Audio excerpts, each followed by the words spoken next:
Your lawn sucks. Yeah, I know, coming in hot, but just hear me out. Our planet's climate is changing rapidly. According to Oxford Languages, climate change refers to the weather conditions, like rain, and the atmosphere we breathe of a certain place. So, climate change means change in a given place's atmosphere and weather.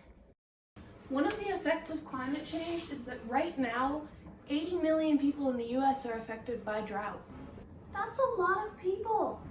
So why is this important, you ask? Well, your lawn could be wasting water, keeping it from places and people who need it. 30 to 60% of urban freshwater is used on lawns. In addition to needing to be watered, grass lawns need to be mowed a lot, which requires electricity and gas and is not so great. Electricity and heat production are the largest contributors to greenhouse gas emissions, filling up our atmosphere with CO2. 25% of emissions come from electric companies. Since the 90s, global CO2 emissions have almost doubled, trapping heat in our atmosphere and warming up the planet at an alarming rate. The more CO2 in our atmosphere, the warmer our planet gets, which can have a lot of harmful consequences on our climate.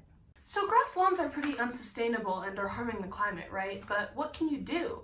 Let me suggest some more water and energy efficient alternatives. Obviously, wood chips and gravel don't require watering or mowing, but if you're attached to your green lawn, clover is an amazing option. It only grows up to around 8 inches, so you don't have to mow it as much, lowering the amount of electricity you use. Worried about water? Not a problem. Most clover only needs to be watered around once a season.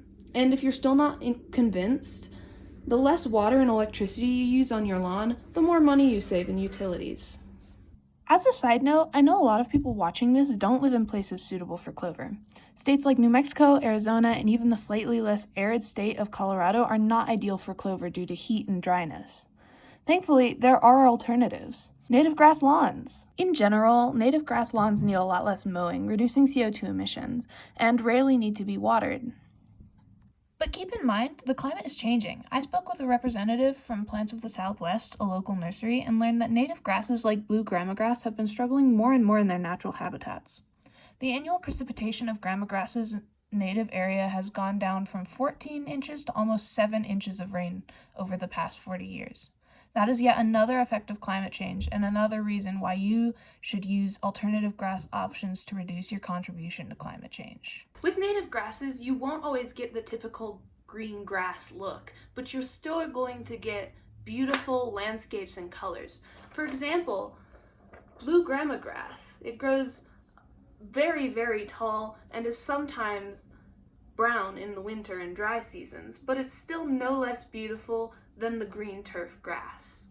Every state has their own native grass, so go plant the one that works for you. So I guess what I'm saying is there's so many amazing benefits to planting sustainable lawn options, from conserving water and reducing CO2 emissions to saving your own time and money, that there's really no reason not to.